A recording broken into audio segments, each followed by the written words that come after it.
आज नागपूरमध्ये झालेल्या काही मिनिटांच्याच पावसानं नागपूर जिल्हा परिषदेच्या उपाध्यक्षांच्या शासकीय निवासस्थानामध्ये पाणी शिरलं आणि त्यामुळे तिथे आयोजित करण्यात आलेल्या सरपंचांच्या बैठकीला याचा फटका बसला। इथल्या कर्मचाऱ्यांना इकडे या सगळ्याचा आढावा आमचे प्रतिनिधी तुषार कोहळे यांनी घेतला, आपण पाहूया।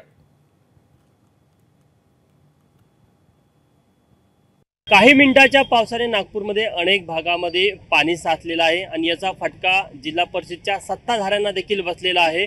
जिल्हा परिषदनी एक शासकीय बैठक बोलावलेली होती आणि त्या बैठकीसाठी सरपंच आणि इतर सर्व सभापती, अध्यक्ष, उपाध्यक्ष हे देखील आलेले आहे। आपण बघू शकतो की ते सध्या उपाध्यक्षाच्या शासकीय निवासस्थानासमोर उभे आहे, मात्र शासकीय निवासस्थानाच्या अगदी समोर अशा प्रकारे पाणी साचलं। त्यामुळे या सर्व महिला सदस्य असेल किंवा इतर सभापती असेल, अध्यक्ष असेल, उपाध्यक्ष असेल यांना मीटिंगसाठी आतमध्ये बंगल्यामध्ये जाता येत नाही आणि कुठेतरी हा बाजूला सिमेंट रोड झाला। या सिमेंट रोडमुळे इथे जे पाण्याचा निचरा व्हायला पाहिजे, जे चेंबर आहे त्या चेंबरमधनं पाणी आतमधनं जायला पाहिजे, मात्र चेंबरचंच पाणी बाहेर निघतं आणि त्यामुळे इथे पाणी साचलेलं आहे।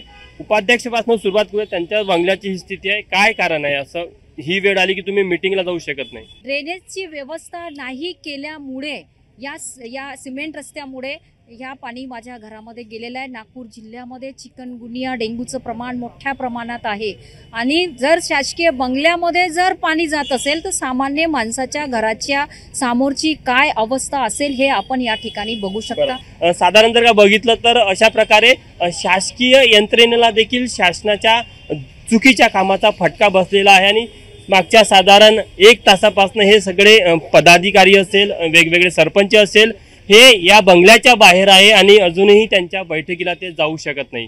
कॅमेरामॅन अतुल हेडेसह तुषार कोहळे, एबीपी माझा, नागपूर। एबीपी माझा, उघडा डोळे बघा नीट।